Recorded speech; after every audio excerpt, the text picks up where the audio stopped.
오늘은 누가복음 12장 20절부터 30절까지 읽었습니다. 하지만 여러분들은 이 설교 후에라도 누가복음 12장 20절부터 37절까지를 모두 한번 읽어보시기를 바랍니다. 지난주까지 시편을 읽고 있었습니다마는 이제 다시 누가복음으로 돌아와서 사순절을 마칠 때까지 누가복음을 통해서 예수님의 길을 묵상하게 되었습니다. 누가복음 12장 20절에서 37절까지 해서 예수님은 바리새파 사람들의 질문과 또 제자들의 질문에 답을 하는 형식으로 하나님 나라와 인자의 날에 대해서 가르침을 전해주고 있습니다. 17장 20절에 보면 바리새파 사람들의 질문이 나오고 이 성경의 마지막 절이 되는 17장 37절에 보면은 제자들의 질문이 나옵니다. 그래서 이 질문에 대한 답을 통해서 예수님은 하나님 나라와 인자의 날에 대해서 말씀을 하고 계십니다.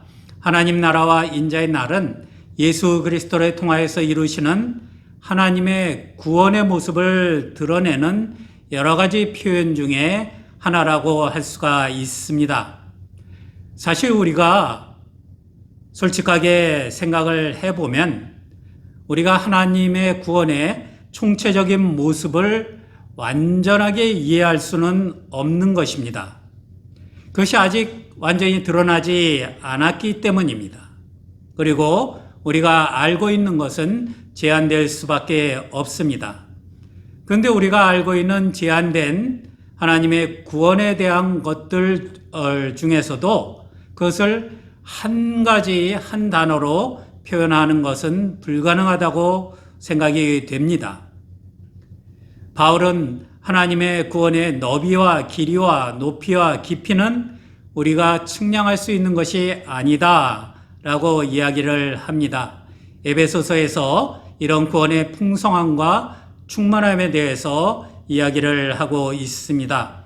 에베소서 1장 18절에 보면 여러분의 마음의 눈을 밝혀주셔서 하나님의 부르심에 속한 소망이 무엇이며 성도들에게 베푸시는 하나님의 영광스러운 상속이 얼마나 풍성한지를 여러분이 알게 되기를 바랍니다.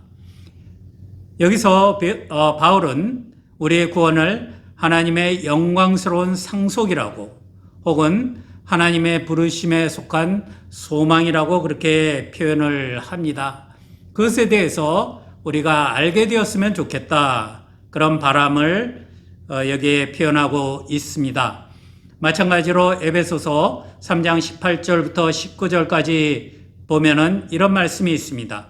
모든 성도와 함께 여러분이 그리스도의 사랑의 너비와 길이와 높이와 깊이가 어떠한지를 깨달을 수 있게 되고 지식을 초월하는 그리스도의 사랑을 알게 되기를 빕니다. 그리하여 하나님의 온갖 충만하심으로 여러분이 충만하여 지기를 바랍니다. 결국 그리스도를 통하여서 드러난 하나님의 사랑과 하나님의 구원의 풍성하심과 충만하심에 대해서 이야기를 하고 있습니다. 그리스도를 통하여 보여주시는 구원의 사랑의 풍성함과 충만함은 사실 무한한 것입니다. 그래서 그것이 있다는 것, 그것을 소망할 수 있다는 것, 우리가 거기에 참여하게 된다는 것을 알지만 그 실제의 모습을 온전히 아는 것은 우리가 닿을 수 있는 것이 아닙니다. 우리가 아는 우주가 무한한지 아니면 그 끝이 있는지를 알지 못하지만은 그것을 바라보기는 하지만 그 존재를 감지하기는 하지만 우리가 그것을 속속들이 알지 못하는 것과 비교해 볼 수 있다고 생각이 됩니다. 어쨌든 그렇게 이야기하는 이 누가복음 17장에서 이야기하는 하나님 나라와 인자의 날, 인자의 날은 우리가 흔히 쓰는 표현대로 하면 마지막 때라고도 할 수가 있습니다.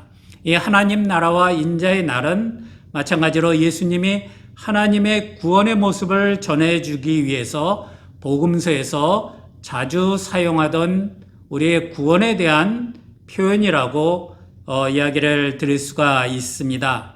이 말들은 사실 그 당시에 갈릴리와 유대에 살던 사람들에게 익숙한 말이었습니다. 하지만 예수님께서는 그것을 재해석하고 거기에 새로운 의미를 부여해서 사용하셨던 것을 우리가 알 수가 있습니다. 그래서 오늘의 성경 본문에서 예수님께서는 당시 사람들의 대표적인 오해를 지적하면서 구원을 받고 완성을 향하여서 나아가는 하나님의 사람들이 어떻게 구원을 누리고 준비해야 하는가 하는 것을 말씀하고 계십니다. 그래서 예수님의 말씀을 이해한다고 하는 것은 하나님 나라 혹은 인자의 때라고 하는 2000년도 더 된 그 시기에 사람들이 사용하던 말들을 오늘날 우리가 어떻게 이해하고 받아들이고 또 그리고 우리의 구원을 위해서 유익한 가르침으로 해석하는가 하는 것에 대한 말씀이라고 할 수가 있습니다.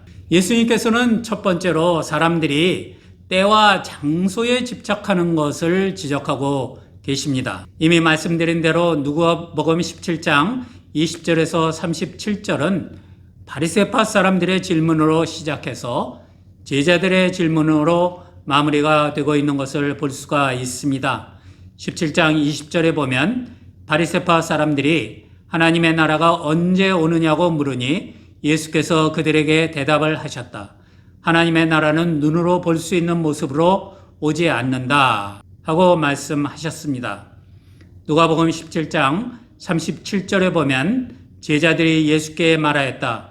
주님, 어디에서 그런 일이 일어나겠습니까? 예수께서 그들에게 말씀하셨다. 주검이 있는 곳에는 또한 독수리들이 모여들 것이다. 결국 시작과 마지막에 바리새파 사람들과 제자들의 질문이 놓여 있습니다. 이 질문을 생각해 보면 바리새파 사람들의 질문은 선의에서 나온 것이 아니었던 것은 분명해 보입니다. 예수님께서는 갈릴리에서 계속해서 하나님 나라가 가까이 왔다, 회개하라 하고 복음을 설교하셨는데 바리새파 사람들이 그렇게 묻는 것입니다. 당신이 설교하고 당신이 가까이 왔다고 하는 하나님 나라가 도대체 언제쯤이나 올 것이냐, 이렇게 비아냥거리는 것에 가깝다고 할 수 있습니다. 물론 제자들의 질문은 선의에서 나온 것입니다. 인자가 오시는 날이 어떻게 나타날 것인가 정말로 궁금해서 묻는 질문입니다. 이렇게 바리새파 사람들의 비아냥거리는 악에 가득 찬 질문이나 혹은 제자들이 선의에서 정말로 궁금해서 묻는 질문이 두 가지가 있습니다. 아마 이러한 질문들이 우리가 가지고 있는 하나님 나라와 인자가 오시는 날에 대한 가장 일반적인 관심이라고 이야기를 할 수가 있을 것입니다. 언제, 어떻게, 어디에서 하나님 나라를 만날 수 있고 인자의 때를 볼 수 있을 것인가 하는 것이 많은 사람들의 관심이었습니다. 예수님은 이 두 질문에 대해서 모두 불필요하고 또 오히려 예수님을 통하여서 이루어지는 하나님의 구원의 사건의 본질을 가리는 것이다, 그렇게 지적을 하십니다. 때와 장소 같은 것에 대해서 관심을 쏟는 것으로 하나님의 구원이 어떻게 이루어지고 또 그 하나님의 구원을 지키고 거기에 참여하고 그 구원을 확장하기 위해서 우리가 무엇을 해야 하며 어떻게 살아야 하는가 하는 것을 알고 준비할 수 없다는 것이 예수님의 말씀입니다. 그러면서 예수님께서는 예수님이 이루시는 하나님의 구원에 대해서 알기 위해서, 준비하기 위해서 필요한 것들을 몇 가지 이 본문에서 알려주고 계십니다. 우리는 구원에 대해서 하나님 나라 혹은 인자의 때 외에도 여러 가지 표현들을 사용을 합니다. 요한복음에 보면은 영생이라고 이야기를 합니다. 혹은 우리가 하늘나라에 간다는 이야기를 합니다. 요한복음에 또 예수님께서 우리가 나중에 거처할 것을 마련하시고 우리를 맞이하러 오시겠다고 말씀을 하셨습니다. 요한계시록은 요한계시록대로 하나님의 심판과 새 예루살렘에 대해서 새하늘 새 땅에 대한 비전에 대해서 이야기를 합니다. 이런 것들이 조금씩 차이는 있지만 마찬가지로 하나님 나라와 인자의 때에 대한 관심이 때와 장소와 같은 것에 국한되어 있는 것으로는 그것을 온전히 이해할 수도 없고 그것을 온전히 누릴 수도 없고 그것을 온전히 지켜나갈 수 없다는 것. 그래서 무엇이 중요한가? 그것을 누리기 위해서, 그것을 지키기 위해서 무엇이 중요한가 하는 것은 이런 다른 모든 표현들로 이루어진 구원의 모습에 대해서도 마찬가지라고 할 수가 있습니다. 예수님께서 첫 번째로 지적하시는 것은 하나님 나라는 너희 가운데 있다 하는 말씀입니다. 오늘 읽은 성경 누가복음 17장 20절과 21절에 보면 이런 말씀이 있습니다. 바리새파 사람들이 하나님의 나라가 언제 오느냐고 물으니 예수께서 그들에게 대답을 하셨다. 하나님의 나라는 눈으로 볼 수 있는 모습으로 오지 않는다. 또 보아라 여기 있다 또는 저기에 있다고 하고 말할 수도 없다. 보아라 하나님의 나라는 너희 가운데 있다 하는 말씀입니다. 하나님의 나라는 너희 가운데 있다고 하는 말씀은 개역성경을 비롯해서 한글 번역에서는 전통적으로 너희 안에 있다라고 번역이 되어 왔습니다. 하지만 원문과 여러 가지 맥락을 살펴볼 때 너희 가운데 있다 하는 새 번역의 번역이 더 적합한 것으로 여겨집니다. 즉 너희 안에 있다 이렇게 번역이 되면 하나님의 나라가 우리 마음속에 존재하는 영적인 실제가 됩니다. 하지만 본문에서 예수님께서 말씀하시는 것은 하나님의 나라가 우리의 삶 가운데서 이루어지고 있다. 우리의 삶 가운데 이루어지고 있는 현실이다 하는 것을 가르쳐 주고 일깨워 주고 있는 것으로 받아들여야 할 것 같습니다. 예수님께서 행하신 그리고 보여주신 치유와 회복의 표징들이 바로 하나님 나라를 가리키고 있는 것이다. 예수께서 그 무리들 가운데 계시면서 고쳐주시고 가르쳐주시고 하나님의 사랑이 무엇인지 하나님의 뜻이 무엇인지 그리고 사람들을 해방시켜 주시고 죄인과 세리들을 하나님의 나라 가운데로 맞아들이시는 모든 그런 일들이 바로 하나님 나라에서 일어나고 있는 일이다 하는 것을 예수께서 분명히 선언을 하고 계십니다. 병을 고치는 것, 귀신 들린 사람들을 자유롭게 하는 것, 배고프고 지친 사람들을 먹이고 죽은 소녀를 살리시는 것, 이 모두가 하나님의 능력의 통치가 우리 가운데서 이루어지고 있는 표징들이라고 하는 것입니다. 바리새파 사람들을 비롯한 많은 사람들이 그들 앞에서 이루어지고 있는 하나님의 나라의 표징들을 인지하지 못하고 엉뚱하게 하나님 나라가 언제 옵니까 하고 헛된 질문을 던지고 있는 셈입니다.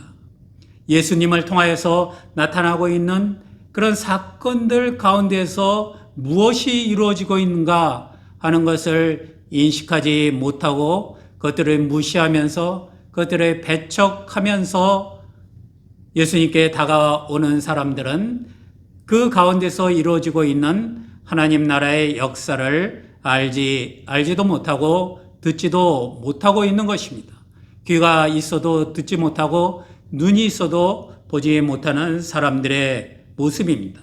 이렇게 예수 그리스도께서 시작하신 하나님 나라가 이루어지고 확장되는 흐름은 지금도 계속되고 있습니다. 구원을 위한 성령의 사역은 계속되고 있습니다.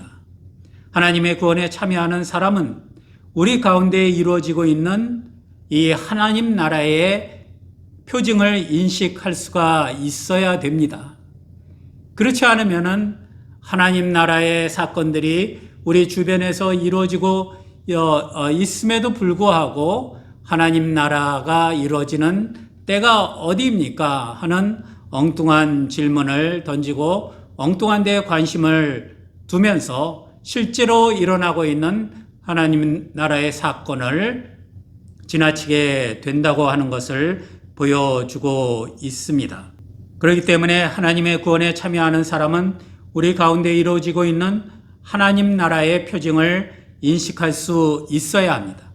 그리고 그 흐름에 참여하는 것이 하나님 나라의 백성으로서 살아가는 일입니다. 구원받은 사람의 삶의 모습입니다. 예수님은 이러한 표징들을 죄인과 세리들 그리고 사마리아 사람들과 같이 당시 율법의 굴레에서 보면은 경계선 밖으로 하나님 나라 밖으로 밀려난 사람들, 그런 사람들을 다시 부르시고 회복하시는 일을 통하여서 보여주셨습니다. 그렇기 때문에 구원받은 사람들, 즉 하나님 나라의 백성이 되는 사람들은 예수님이 오실 때까지 우리 가운데서 이 일을 이어받아서 계속해 나가야 하는 것입니다. 예수가 그리스도라는 복음을 전파하여야 합니다. 소외된 사람들을 하나님의 품으로 맞아들여야 합니다. 고치고 회복시키는 일이 일어나야 합니다.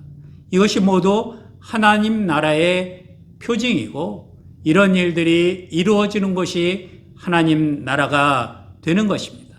그리고 그런 흐름에 참여하는 것이 바로 구원받은 사람들이라는 증거가 되는 것입니다. 하나님 나라의 때를 계산하고 예측하는 것이 아니라 우리 주변에서, 우리의 삶 속에서, 우리 공동체 안에서, 우리 사회 속에서 일어나는 하나님 나라의 표징을 찾아내고 그것에 함께하고 그것을 확장하면서 복음을 선포하는 그런 삶을 살아가는 사람들이 하나님 나라의 백성이 된다고 하는 말씀입니다.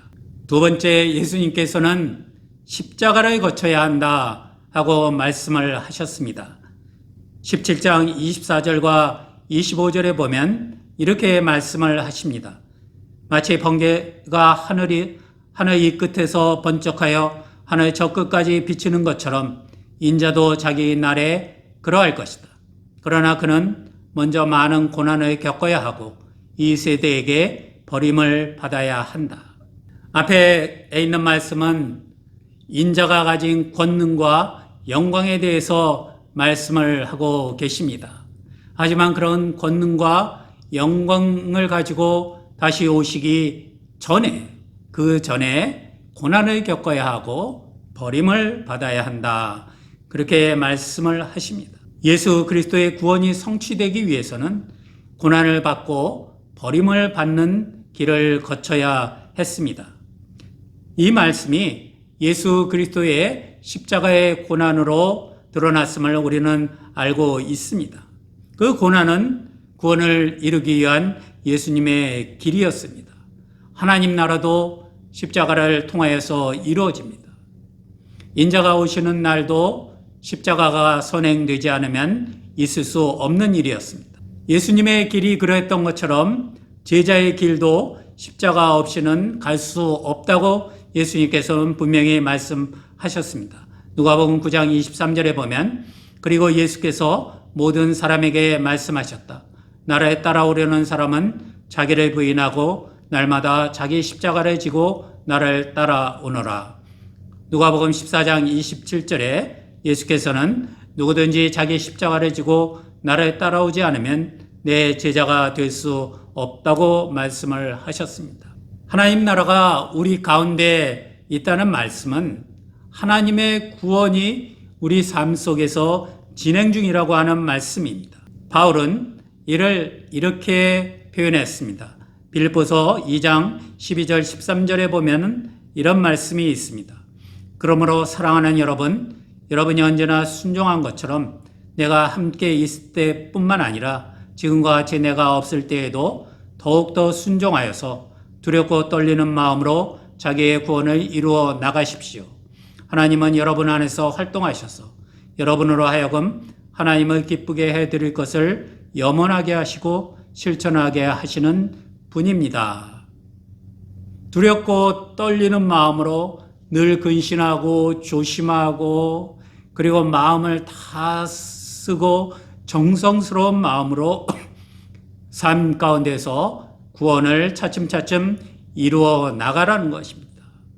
그렇다고 해서 그 구원이 우리의 힘으로 만들어져 나가는 것은 아닙니다만은 하나님께서 예수 그리스도를 통하여서 이루어 나가고 있는 그 구원의 역사에 참여하는 것은 우리의 몫이라고 하는 것을 분명히 하고 있습니다.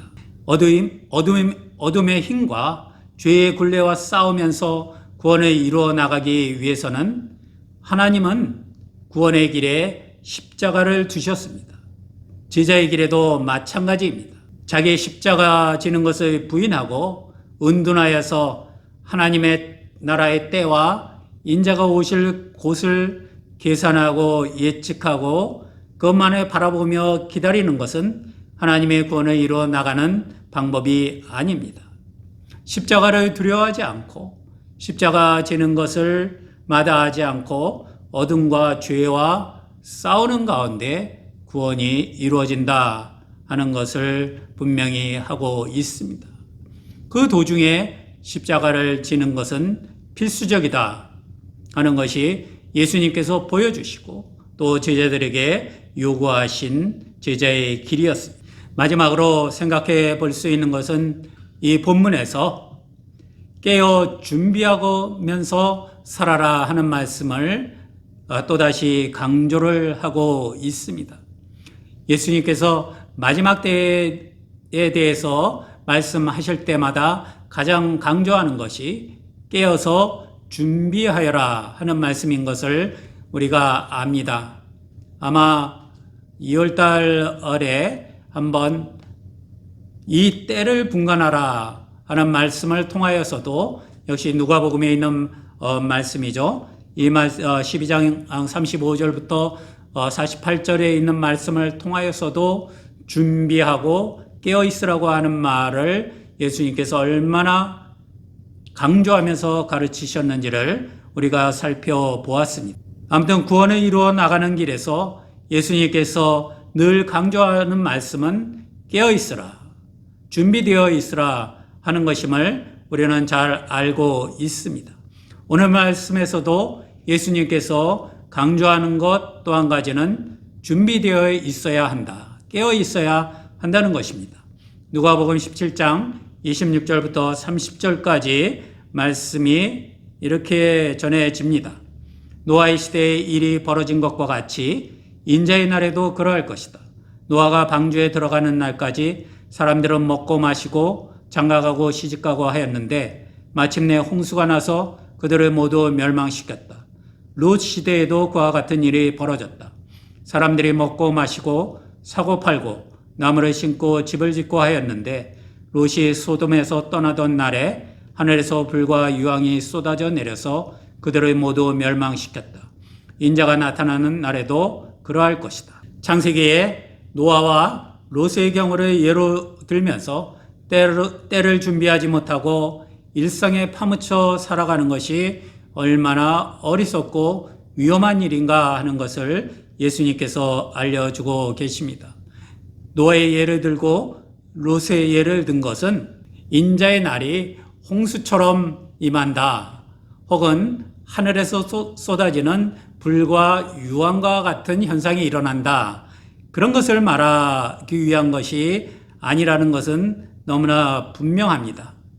이 말씀의 뜻은 준비하지 않은 사람들에게는 예고 없는 재앙처럼 인자의 날이 임하게 되고 그것은 큰 후회를 낳게 될 것이다 하는 것을 강조하는 말씀입니다. 구원받고 또 구원을 이루어 나가는 사람의 삶은 오늘 본문에서 지적하는 것처럼 노아의 때에 먹고 마시고 장가가고 시집가고, 롯의 때에 먹고 마시고 사고 팔고 나무를 심고 집을 짓고 사는 것이 전부가 되어서는 안 됩니다. 노아는 언제인지 모를 그 때를 위해서 하나님의 명령대로 방주를 지으면서 살았습니다. 노아도 먹고 마셨겠죠. 노아도 결혼해서 자손을 보았습니다. 그의 삶이 다른 사람들의 삶과 완전히 다른 것은 아니었지만은 노아의 삶에 그 시대의 다른 사람들과 다른 점이 있었다면은 하나님의 계획이 무엇인가에 대해서 주의를 기울이면서 그것을 준비하면서 살아갔다는 그런 것입니다. 롯의 경우도 마찬가지입니다. 롯은 창세기를 읽어보면 하나님의 천사인 줄 모르고 하나님의 천사 둘을 그들의 집으로 맞아들여서 정성스럽게 대접하는 가운데 하나님의 계획을 알게 되었다고 그렇게 전해집니다. 우리의 구원을 위해 일하시는 성령의 활동에 주의를 기울여야 합니다. 그것이 깨어있다는 의미입니다. 그러면서 구원받은 사람답게 살아가는 것이 하나님의 구원을 향하여서 나아가는 사람들의 길입니다. 그래서 먹고 마시고 사고 팔고 집을 짓고 하는 모든 일상적인 삶 외에 하나님께서 무엇을 하고 계신가? 하나님께서 어떤 계획을 갖고 계신가? 하나님께서 원하시는 일은 무엇인가 하는 것에 마음을 쏟는 것, 거기에 의식적으로 주의를 기울이는 것, 그리고 거기에 열심히 참여하는 것, 그런 것들이 깨어서 준비하는 사람들의 모습입니다.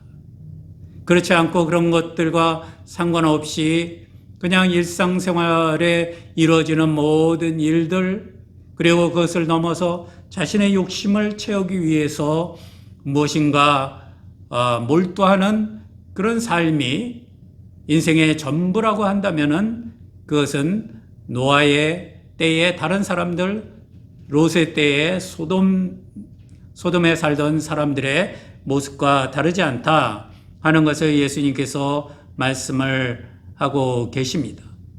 깨어 있으려는 의식적인 노력과 행함이 없이는 일상에 파묻힌 그런 삶을 살아가게 되어 있습니다. 그러나 하나님의 나라의 표징을 보면서 다가오는 인자의 날을 준비하는 사람들이 되기 위해서는 그 일상을 넘어선 하나님의 계획과 하나님의 뜻, 성령의 활동하심을 민감하게 인지하고 거기에 반응할 줄 알고 그 흐름에 참여할 수 있어야 한다는 것을 예수님께서 가르쳐 주십니다. 깨어서 준비되어 있으라고 하는 것은 오늘 성경에서 이야기하는 것처럼 그때가 언제인지에 촉각을 기울이라고 하는 말이 아닙니다. 인자가 오시는 곳이 예루살렘이 될지 어느 곳이 될지에 대해서 어느 산이 될지에 대해서 계산하고 따져보고 그곳에 가서 기도하고 하는 그런 일로는 하나님 나라를 준비할 수가 없다는 것입니다. 그런 것이 깨어있는 것이 아니라 하나님께서 나아가시는 일의 방향이 어디에 있고 그리고 그것을 어떻게 우리 삶에 함께 실천하면서 살아가야 하는가 하는 것에 관심을 갖고 그것을 행하면서 살아가는 것이 깨어서 준비하는 사람들의 삶이라고 예수께서는 말씀하고 계십니다. 예수님은 구원받은 사람들에게 오늘 성경을 통해서 세 가지를 알려주셨습니다. 먼저 너희 가운데 움직이고 또 너희 가운데서 날로 확장되고 있는 하나님 나라를 인식하고 거기에 참여하는 사람이 되라는 것입니다. 그리고 하나님의 구원의 길은 십자가를 통하게 된다는 것입니다. 십자가를 지고 그리스도의 뒤를 따르는 제자의 길을 끝까지 지키라고 예수께서는 말씀하십니다. 세 번째로는 깨어서 준비된 삶을 살아야 한다는 것입니다. 준비된 삶이라고 하는 것은 하나님 나라의 때와 인자가 오실 것을 계산하면서 거기에 온 관심을 쏟고 살아가는 것이 아닙니다. 구원받은 하나님 나라의 백성다운 영적인 감수성이라고 하는 것은 그런 것에 있지 않습니다. 하나님 나라의 표징을 인식하고 하나님의 뜻을 분별하고 그것에 따르는 삶을 살아가는 것이 영적으로 깨어있고 준비된 구원의 사람들의 삶의 태도입니다. 그렇게 실천하는 삶이 깨어서 준비하는 사람들의 삶입니다. 이것을 통하여서 우리가 하나님 나라를 바라보면서 어떻게 살아가야 하는지, 우리의 삶 속에서 우리의 구원을 어떻게 이뤄나가야 하는지 그 길을 하나 둘씩 찾아서 실천하는 삶을 살아갈 수 있기를 간절히 축원합니다. 기도하겠습니다. 하나님 감사합니다. 우리 가운데 이루어지고 있는 하나님 나라의 모습을 저희가 잘 살펴볼 수 있기를 원합니다. 그래서 깨어서 준비하며 복음을 전파하며 우리가 지고 나가야 할 자기 몫의 십자가를 끝까지 지고 나가며 주님의 날에 참여하는 귀한 성도들이 될 수 있도록 도와주시옵소서. 여러 가지 어려운 상황 속에서도 우리 성도들을 기억하고 지켜주심을 감사드립니다. 오늘 예배를 위하여서 귀하게 준비하고 하나님 앞에 정성스러운 마음과 우리의 삶의 예물을 가지고 주님 앞에 나왔습니다.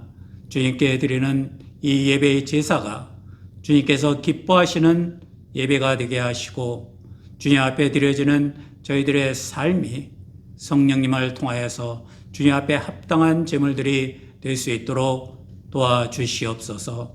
오늘 예배를 드리며 또한 예물을 구별하여 주님 앞에 드립니다. 예물을 드리는 모든 성도들의 삶과 그 하는 일과 가정 위에 하나님께서 늘 함께하여 주시옵소서. 어려움이 없도록 하여 주시고 주님께서 고쳐주시고 문제를 해결해 주시고 주님께서 평화로 모든 가정들을 지켜주시옵소서. 주님 앞에 함께 저희들의 간절한 간구를 드립니다. 주님 응답하여 주시고 주님이 이루어 주시옵소서. 예수 그리스도의 이름으로 기도합니다. 아멘.